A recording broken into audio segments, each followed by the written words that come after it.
TV9 news కి స్వాగతం. కుప్పం కొత్తపేటలో 78వ స్వాతంత్ర దినోత్సవ సందర్భంగా కుప్పం కొత్తపేటలోని సచివాలయం 4 మరియు ప్రభుత్వ పాఠశాలలో ఘనంగా ఏర్పాటు చేశారు. ఈ కార్యక్రమంలో మహాత్మా గాంధీ మరియు భారతమాత ఏర్పాటు చేసిన చిత్రపటాలకు ఘనంగా నివాళులర్పించిన కొత్తపేట క్లస్టర్ ఇన్ఛార్జ్ గోపీనాథ్ అనంతరం త్రివర్ణ పతాకాన్ని ఎగురవేశారు. ఈ కార్యక్రమంలో విద్యార్థి మరియు విద్యార్థులకు చాక్లెట్లు పంచిపెట్టడం జరిగింది.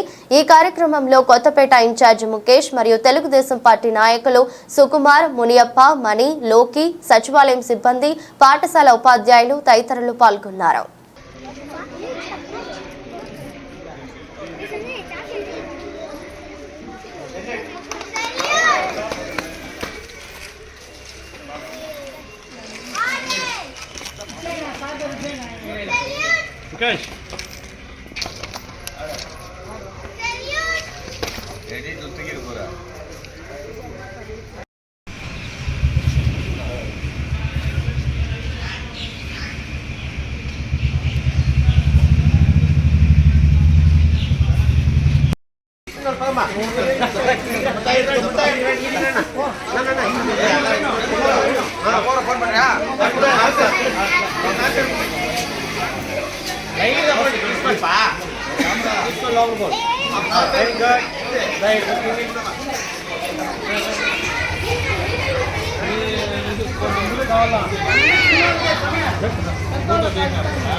సార్ కొంచెం వెనకాల